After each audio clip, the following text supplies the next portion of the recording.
ছাত্ররা যে রাজপথে নামলে তারা ব্যর্থ হয় না সেটার আরেকটা প্রমাণ পাইছি কালকে রাতে। প্রথমে জানাই অভিনন্দন, কুয়েটের বিপ্লবীদেরকে প্রথমে অভিনন্দন জানাই। ছাত্ররা যে রাজপথে নামছে, ছাত্ররা একটা দাবি নিয়ে রাজপথে নামছে আর ওইটা ব্যর্থ হয়েছে, এইটা এখন পর্যন্ত ঘটে নাই। এইটা এখন পর্যন্ত ঘটে নাই। গত কয়েকদিন ধরে এই যে সমস্যাটা, ভিসি মাসুদের পদত্যাগ, চাটুকারটার পদত্যাগ, এইটা নিয়ে অনেক কিছু হয়েছে, কিন্তু চাটুকাররা নিজের লজ্জা সরম, ওদের লজ্জা সরম নাই বললেই চলে। যারা চাটুকার ওদের লজ্জা সরম নাই বললেই চলে। তো পদত্যাগ কোনোভাবেই করবে না সে, অনেক কথা বলছে, লাস্ট পর্যন্ত গতকাল রাতে তার পদত্যাগ করতে হয়েছে। তো এইটা থেকে মানে আপনারা যারা এরকম চাটুকার আছেন, মানে অনেক কিছু শেখার আছে, আপনাদের অনেক কিছু শেখার আছে। আপনারা হাসিনার পালাই যাওয়া তো কিছু শিখেন না আমার যেটা মনে হইতেছে। ছাত্রদের আবারও রাজপথে নামতে হয়েছে, 48 ঘন্টা আলটিমেটাম দিতে হয়েছে, তারপর পদত্যাগ করছে। ছাত্ররা যখন রাজপথে নামছে তখনই পদত্যাগটা করা উচিত ছিল, কারণ ছাত্ররা রাজপথে নামলে বাংলাদেশের ইতিহাসে এরকমের কোনো নাই যে ছাত্ররা রাজপথে নামছে তো সেখানে ছাত্ররা ব্যর্থ হয়েছে, এরকমের কোনো কথা নাই বাংলাদেশের ইতিহাসে।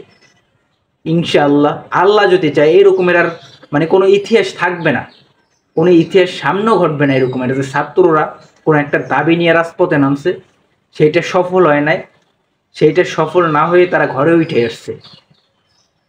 এরকমের কোনো ইতিহাস বাংলাদেশে চাই না, বাংলাদেশে হয় না, এটা হবেও না ইনশাআল্লাহ।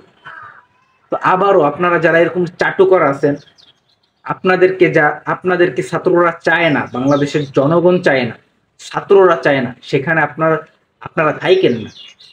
শুধু রাস্তায় নামাইয়া শুধু এরকমের কইরা তারপর পদত্যাগ করা, এগুলো কইরেন না।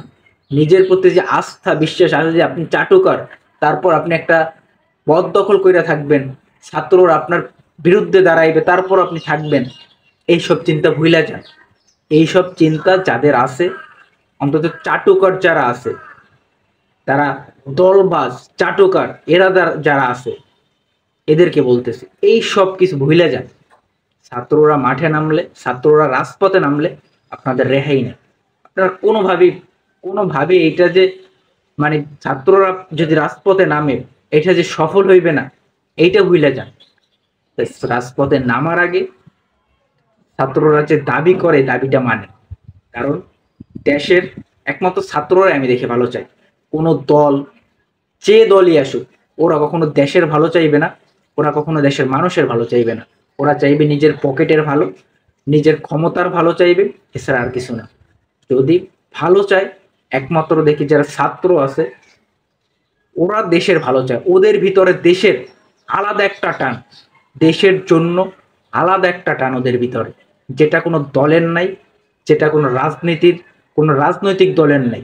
রাজনৈতিক দল বলেন, যা বলেন, কোনো দলের নাই, যেটা ছাত্রদের ভিতরে আছে, যে দেশপ্রেমটা ছাত্রদের ভিতরে আছে। তাই ছাত্ররা যেটা করে, ছাত্ররা অনেকগুলো ছাত্র একত্রিত হয়ে যেটা করতে চায়, ওইটা কখনো ভুল হইতে পারে না, ওইটা কখনো ভুল হইতে পারে না। ওরা যেটা করে দেশের জন্য ভালো করে, ওরা যেটা করে মানুষের জন্য ভালো করে, ওরা যেটা করে সেটা ছাত্রদের নিজেদের জন্য ভালো করে, যাতে দেশটা ভালো চলে, দেশের মানুষ ভালো থাকে, দেশের সকল ছাত্র ভালো থাকে, যে দেশের সকল শিক্ষা প্রতিষ্ঠান থেকে শুরু করে সব কিছু যাতে ভালো চলে, ওরা এইটাই করে। তাই যারা দলবাজ চাটুকর এরা যারা আছেন না, এরা এই ভালো থাকার দিনটা ভুলে যান, আর ছাত্ররা যেটা চায় এইটা করে। কারণ ছাত্ররা যদি রাজপথে নামে তারা সফল হবেই।